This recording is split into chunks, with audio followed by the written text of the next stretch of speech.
Hi folks, I'm just going to show you something. I bought something I'm really passionate about that I find is really important in a workshop, and I recommend anyone to get one of these things. I feel like a born-again welder, but I reckon these things are great. So I bought myself a welder.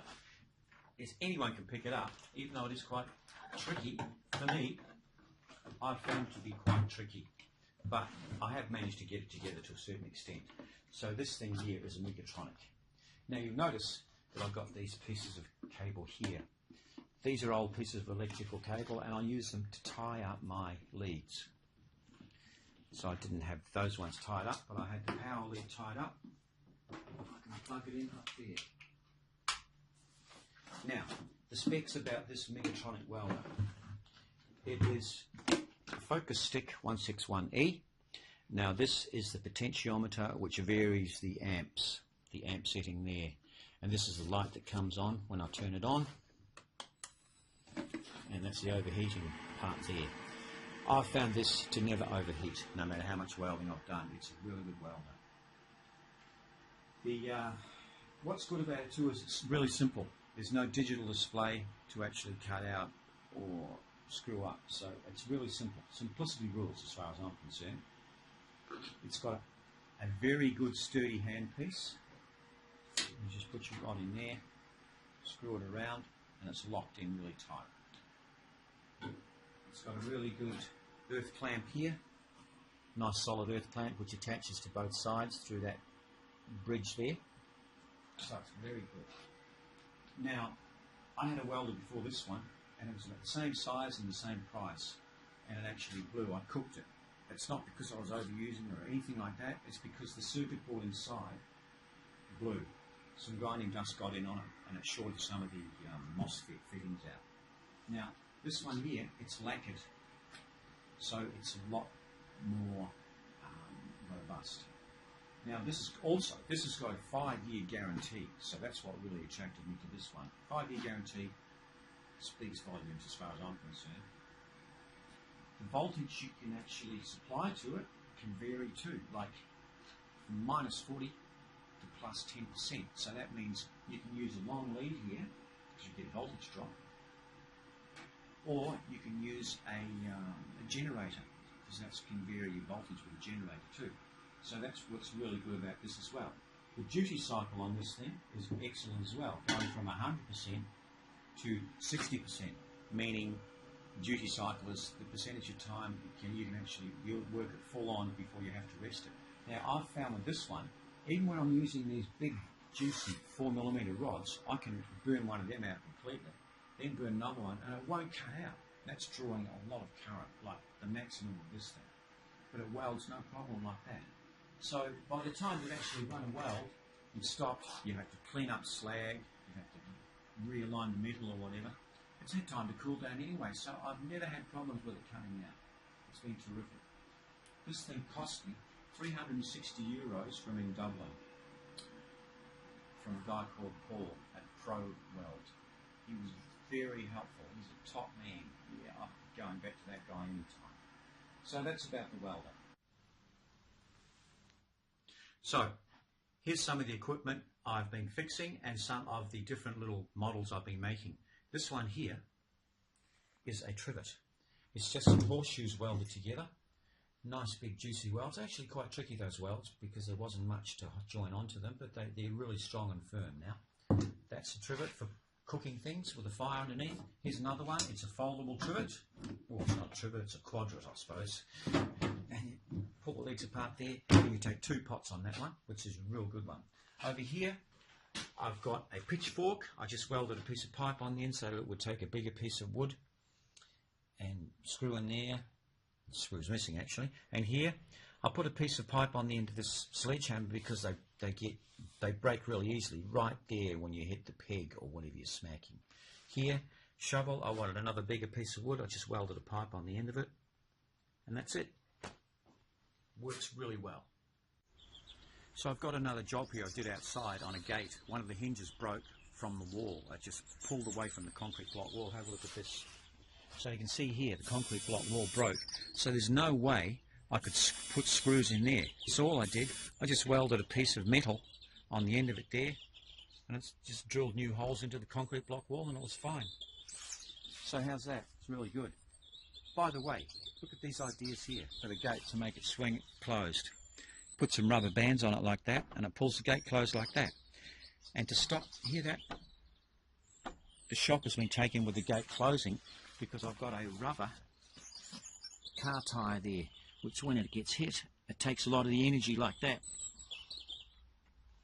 So that's just a little idea on the side I thought might be useful. So here's another project I did. It was a bigger project than the other ones, but it was a trailer. You can see here, piece of steel welded on here, frame, A-frame there, axle put on underneath, and it's a really sturdy trailer. So I'm really pleased with this one. Have a look at this too. Look at the mudguard. It used to be a tandem trailer, but the wheels were a bit dodgy to replace, so that's why it's got a long mudguard here out of a rubber car tyre. But now I've got these big solid wheels I found somewhere. Actually, Jack, the cameraman, gave them to me. Yeah, so it's real good. Here's something else I made, which was real fun, and it is very handy. Have a look down here at this. It's a stove.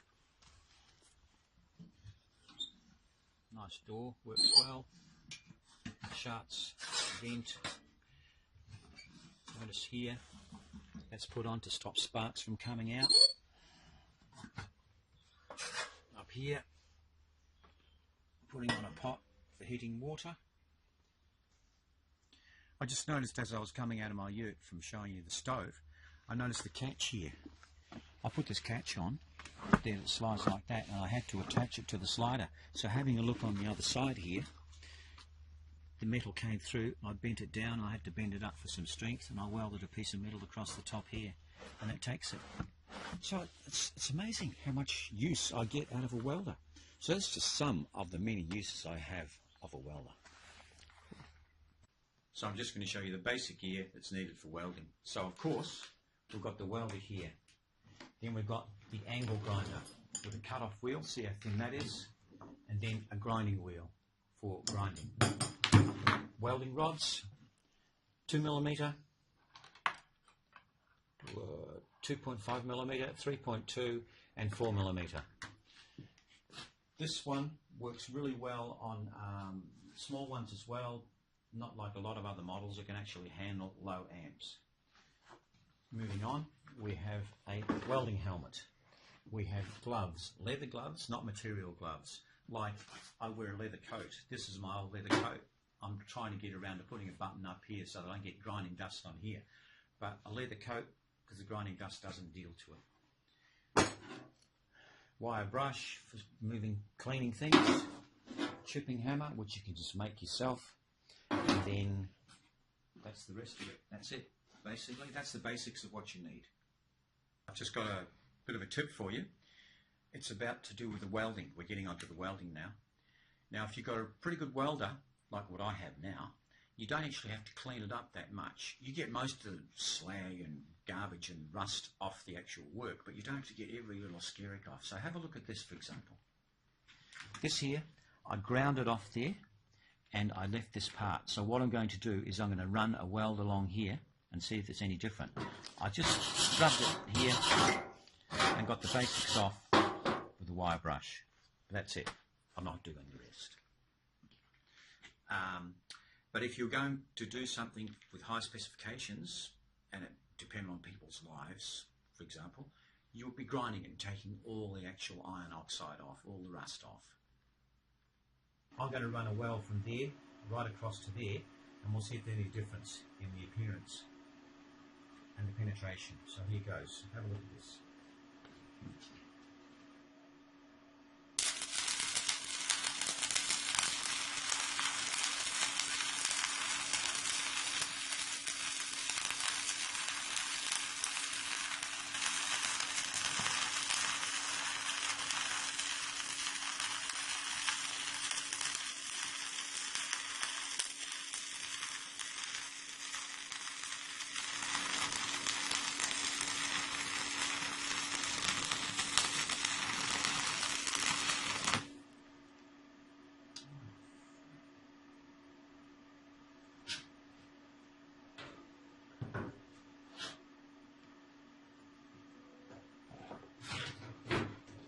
So see here, it's a reasonable sort of weld. It came off course there a bit, but never mind. What I'm going to do is knock the slag from it.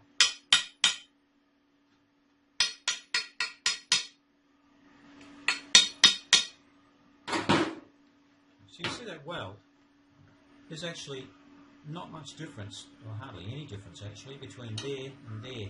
There's good penetration all the way through, from the ground bar part to the rusted part. That's my video on the basics of welding. You know, my limited knowledge of what I know, but basically it's about the machine that I found that's made my welding so much easier. Now, I'm not getting paid by Paul, a pro welder, all about this. I just did it because I like the guy and I like his business. I think it's damn good what he's doing. So if you've enjoyed this clip and you think you could actually get into welding, have a go. It's actually not that hard, but it just takes perseverance like anything. You've got to put the hours in really and pick up a few tips. YouTube's good to pick up tips from actually. So that's it for me. See you later. rubberbandray.com